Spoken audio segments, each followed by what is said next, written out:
Hello everyone, আসসালামু আলাইকুম। Bangladeshi blogger রূপা চ্যানেলে সবাইকে স্বাগত জানাচ্ছি। আমি রূপা বলছি। কি অবস্থা, কেমন আছেন আপনারা সবাই? আশা করছি আল্লাহর রহমতে সবাই ভালো আছেন, সুস্থ আছেন, নিরাপদে আছেন। কাছে ও দূরে, দেশ ও দেশের বাহির থেকে যে যেখান থেকে আজকের এই ভিডিও দেখছেন, আপনাদের সবাইকে জানাই আন্তরিকভাবে স্বাগত। নতুন আরও একটি ব্লগ নিয়ে হাজির হলাম। আশা করছি আজকের ব্লগটিও বরাবরের মতো ভালো লাগবে। আজকে নাস্তা করার পরেই আমি কিন্তু ভিডিওটি স্টার্ট করেছি। তো নাস্তা করার পরে রান্নাঘরে তো অনেক কাজ থাকে। তো রান্নাঘরে যে কাজগুলো থাকে, থালা বাটি ধোয়া, তো সেগুলো কিন্তু ধুয়ে তারপর চলে আসছি বেডরুমে। তো বেডরুমে এসে ছেলের বিছানাটা আগে গুছিয়ে নিলাম, তারপর আসছি আমাদের বেডরুমে। তো এসে এই যে বিছানাটা গুছাচ্ছি আর এই যে আপনাদের সাথে শেয়ার করছি। এই মুহূর্তে যারা ভিডিওটি দেখা শুরু করেছেন, ভিডিওটি ভালো লেগে গেলে প্লিজ একটি লাইক দিয়ে ভিডিওটি কন্টিনিউ করবেন। তো যেটা বলছিলাম যে বিছানা গুছাচ্ছি, বাইরে কিন্তু প্রচুর বৃষ্টি হচ্ছে। আসলে ঘর থেকে দেখে কিন্তু বোঝা যাচ্ছে না যে বাইরে প্রচুর বৃষ্টি হচ্ছে। চলেন আপনাদের সাথে একটু শেয়ার করা যাক কেমন বৃষ্টি হচ্ছে। ঠিক তেমনই আমাকে দেখলেও বোঝা যায় না আমি অনেক অসুস্থ। একটা অসুস্থতা মানুষকে অনেক কিছু শিখিয়ে দেয়। আমার এই অসুস্থতায় আমি বুঝেছি ভালোবাসা সত্যিই আশেপাশে ছড়িয়ে থাকে, শুধু অনুভব করার অপেক্ষা। আমার অসুস্থতার কথা শুনে যেভাবে আপুরা শুভকামনা পাঠিয়েছেন, দোয়া করেছেন, তা আমার মন ছুঁয়ে গেছে। এক একটা মেসেজ, এক একটা মন্তব্য হয়তো শব্দে বলা যাবে না, কিন্তু আমার মনে ঠিকই গেঁথে গেছে সেসব ভালোবাসা। আমি সত্যিই কৃতজ্ঞ এই সুন্দর সম্পর্কগুলোর জন্য। আল্লাহ পাক আপনাদের সবাইকে ভালো ও সুস্থ রাখুক, আর আপনারা আমার পাশে থাকুন। এই ভালোবাসাই আমার চলার শক্তি। যাই হোক, কথা বলতে বলতে আমি কিন্তু এখানে কিচেনে চলে আসছি। তো কিচেনে এসে ফার্স্টে আমার হচ্ছে গিয়ে চুলাটা আমি ক্লিন করছি। তো চুলাটা আমি কিভাবে ক্লিন করি সেটা কিন্তু শুরুতেই দেখিয়ে দিলাম। আমি কিন্তু আহামরি কিছুই করি না, জাস্ট হচ্ছে গিয়ে এখানে আমি ভিম লিকুইড দিয়ে তারপর একটা জালি ব্যাগ দিয়ে হচ্ছে আমি চুলাটা কিন্তু মেজে নিচ্ছি। চুলার নিচের অংশটাও কিন্তু খুব সুন্দর করে পরিষ্কার করে নিচ্ছি। কোনা কাঁচি যা আছে সব কিন্তু আমি এইভাবেই পরিষ্কার করে থাকি। আমি কিন্তু কখনোই ভিনেগার, গরম পানি এত কিছু দিয়ে কিন্তু কোনো কিছুই পরিষ্কার করি না। আমি সব সময় আমার প্রত্যেকটা কাজ আমি সহজভাবে করতে পছন্দ করি এবং প্রতিদিনকার কাজ প্রতিদিন করতে পছন্দ করি। আমি প্রতিদিনের কাজ প্রতিদিন করে ফেলি, সেজন্য হয়তো বা আমার রান্নাঘরটা সবসময় চকচকে ঝকঝকে থাকে।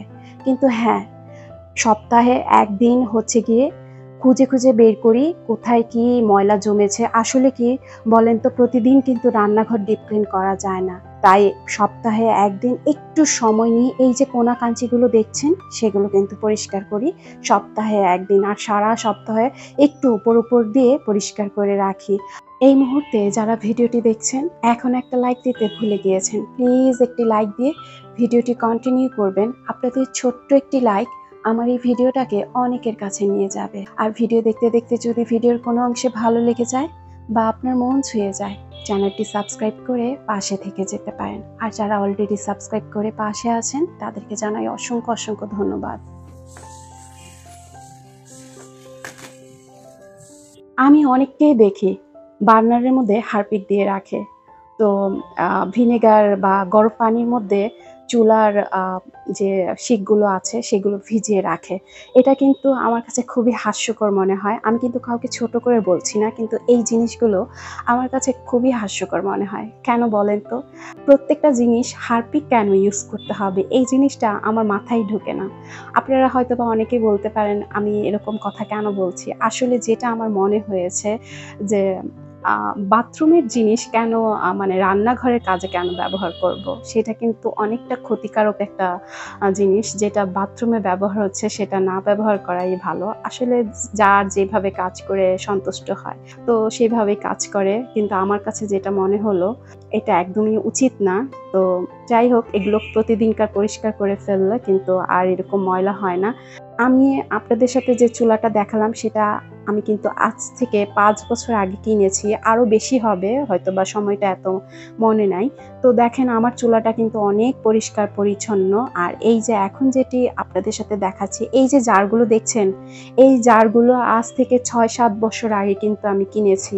আমি আমার প্রতিটা জিনিস অনেক যত্ন নিয়ে ভালোবাসা নিয়ে কিন্তু রাখি, কারণ একবার একটা জিনিস কিনেছি প্রতিদিন প্রতিদিন কেনার মতো আমার কিন্তু তত টাকা নাই। তো সেজন্যই কিন্তু আমি দেখা যায় প্রতিটা জিনিস খুব যত্ন সহকারে রাখি।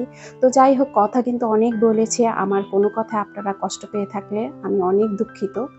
এখন যেটা বলছিলাম হচ্ছে গিয়ে এই যে জারগুলো প্রতিদিন দেখা যায় যে এগুলো তো উপর দিয়ে একটু মুছে রাখি। তো সপ্তাহে ১ দিন হচ্ছে গিয়ে একটু কিন্তু পরিষ্কার করি, যেটা হচ্ছে ধুয়ে পরিষ্কার করে তারপর আবার এই যে প্রয়োজনীয় যে জিনিসগুলো আছে সেগুলো রিফিল করে নিই। এতে করে না বয়ামগুলো দেখতে অনেকটাই চকচকে ঝকঝকে থাকবে। আর ওই যে আপনাদের শুরুতেই বলেছিলাম থালাবাটি কিন্তু আমি ধুয়ে গিয়েছি। তো এখন হচ্ছে ফ্রাই প্যানটা পরিষ্কার করে নেব। ফ্রাই প্যানটা ওই যে কর্নারের মধ্যে চুলার উপরেই ছিল, সেটা আর মনে ছিল না। তো এখন হচ্ছে ফ্রাই প্যানটা আমি ধুয়ে নিব।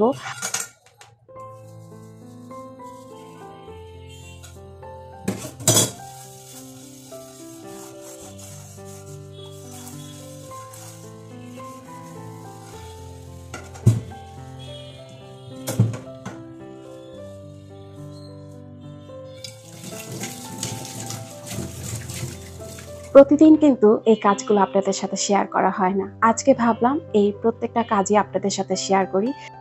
আমি প্রতিদিন হচ্ছে গিয়ে থালাবাটি ধোয়ার পরে এই যে সিঙ্কের যে এইটা কি বলে নেটের মতো একটা কাপ আছে, যেটা এটার নামটা অবশ্য আমি জানি না। তো এটা কিন্তু পরিষ্কার করে ফেলি। কারণটা কি, যেহেতু আমি চা পাতা ফেলি, তো চা পাতার যে একটা লাল একটা আবরণ আছে সেটা কিন্তু যে বসে যায়, তো সেজন্য ওইটাকে একটু তুলে আমি কিন্তু মেজে নিই। আর এখন হচ্ছে গিয়ে সিঙ্কটা সুন্দর করে কিন্তু আমি মেজে নিব। মেজে হচ্ছে একদম চারপাশে যে পানি টানি পড়েছে সেগুলো কিন্তু পরিষ্কার করে নিব। তো এখন যেটা যেই স্থানে থাকে আমি কিন্তু প্রত্যেকটা জিনিস আবার একই মানে সুন্দর করে গুছিয়ে রাখবো, যেটা যেখানে যেখানে থাকে সব কিছু কিন্তু একে একে গুছিয়ে নিব। এইভাবেই কিন্তু রান্নাঘরের প্রতিটা জিনিস কিন্তু পরিষ্কার পরিচ্ছন্ন রাখা যায়। তো একটা মোটা টাওয়াল কিন্তু আমি রান্নাঘরে ব্যবহার করে থাকি। তো এই মোটা টাওয়ালটা না পানি তাড়াতাড়ি শুষে নেয়। তো যাই হোক, আমি কিন্তু প্রত্যেকটা জিনিস যেখানে যেটা থাকে সেটা কিন্তু রেখে দিয়েছি। আমার অনেক আপুরাই জানতে চেয়েছে আমি যে নতুন খাটটা কিনেছি সেই নতুন খাটটার প্রাইস কত, বা আমি যে ওই যে তেলের জারটা ব্যবহার করছি অয়েল পটটা, সেই অয়েল পট দিয়ে তেল পড়ে কিনা। আসলে আপু, তেল পড়ে না, এটা কিন্তু মানে তেল পড়লে তার অয়েল পট হতো না। তেল ঢালতে গেলে একটু একটু পড়বে, সেটা সাথে সাথে আঙ্গুল দিয়ে কিন্তু তেলটা মুছে ফেললে সেটা কিন্তু আর তেল পড়ে না। আচ্ছা যাই হোক, খাটের বিষয়টা হচ্ছে খাটের যে দামটা আপনারা জানতে চেয়েছেন সেটা অন্য কোনো ভিডিওতে আমি কিন্তু আপনাদের সাথে শেয়ার করব। এখন যেটা দেখাচ্ছি যে আমি যেখানে চাল, আটা বা এই যে কন্টেনারগুলো রেখে থাকি সেখানেও কিন্তু আমি প্রতিদিন এইভাবে ন্যাকড়া দিয়ে আমি কিন্তু মুছে ফেলি। আমার অনেক আপুরাই জানতে চেয়েছে আমার বাসা ভাড়া কত, এবং অনেক আপু আছে আমার পুরো বাসাটার একটা ট্যুর চেয়েছে। তো আমি পুরো বাসার একটা ট্যুর দেব। আসলে আমার বাসাটা আরেকটু সুন্দর করে গুছিয়ে নিই, তারপর হচ্ছে গিয়ে আমার বাসার একটা ট্যুর আপনাদের সাথে শেয়ার করব। আচ্ছা যাই হোক, কথা বলতে বলতে আমি কিন্তু ক্যাবিনেটটা পরিষ্কার করে নিয়েছি। ক্যাবিনেটটা হচ্ছে গিয়ে প্রতিদিন পরিষ্কার করি। এটা সপ্তাহে ১ দিন পরিষ্কার করার কিছু নাই। অবশ্য ধুলা কিন্তু পড়ে, প্রতিদিনই ধুলা পড়ে। এখন সবচেয়ে ইম্পর্টেন্ট যে পার্টটা হচ্ছে সেটা হচ্ছে আলু পেঁয়াজ রাখার র‍্যাক। আলু পেঁয়াজে কিন্তু প্রচুর পরিমাণে দেখা যায় যে আলুতে ধুলা থাকে বা পেঁয়াজের কিন্তু ছুলকাগুলো উড়ে।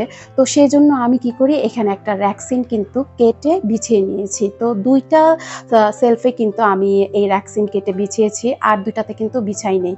আর উপরের ২ সেলফে দেখা যায় সবজি রাখি, আর একটাতে হচ্ছে গিয়ে এই যে সবসময় আমি একটা আর্টিফিশিয়াল লতাপাতা একটা রেখে দেই সুন্দরের জন্য।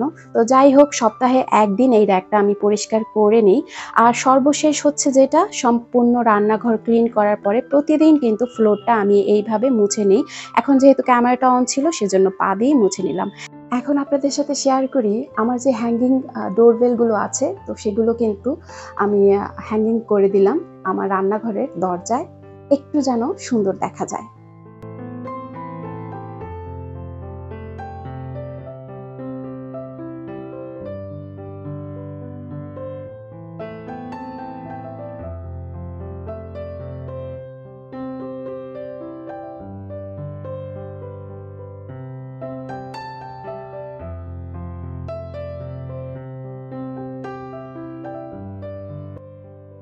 আপনারা জানেন রান্নাঘরটা আমার সবচেয়ে প্রিয় একটা জায়গা। অবশ্য শুধু আমার না, আমাদের প্রত্যেকটা গৃহিণীরই পছন্দের জায়গা হচ্ছে রান্নাঘর। কেন বলেন তো? দিনের অর্ধেকটা সময় কাটাতে হয় রান্নাঘরে। এখানেই তো শুরু হয় সারাদিনের যত্ন, ভালোবাসা আর সময়ের হিসাব। আমি সবসময় চেষ্টা করি আমার রান্নাঘরটাকে যতটা সম্ভব পরিপাটি আর গুছানো রাখতে। কারণ জানেন তো, একটা পরিপাটি রান্নাঘর মানে মনটা থাকে একদম ফুরফুরে। প্রতিদিন যতটুকু পারি একটু করে সুন্দর পরিষ্কার রাখি, কিন্তু তারপরেও সপ্তাহে একদিন সময় নেই রান্নাঘরের ছোটখাটো সব কিছু গুছিয়ে নেওয়ার। কোথায় কি আছে, ঠিকঠাক জায়গায় আছে কিনা সব একবার চোখ বুলিয়ে নিই। আর যখন রান্নাঘরটা চকচকে হয়ে ওঠে তখন মনে হয় শুধু ঘর না, মনটাও যেন গুছিয়ে নিলাম। এই ছোট ছোট যত্নগুলোই তো আসলে আমাদের সংসারটাকে সুন্দর করে তোলে। পরিপাটি রান্নাঘর মানে শান্তির ঘর। একদিন একটু বেশি সময় নিয়ে কাজ করে পুরো সপ্তাহের স্বস্তি। কথা বলতে বলতে ভিডিওর একদম শেষ পর্যায়ে চলে এসেছি। আজকে এখান থেকেই বিদায় নিচ্ছি। আল্লাহ হাফেজ। আসসালামু আলাইকুম।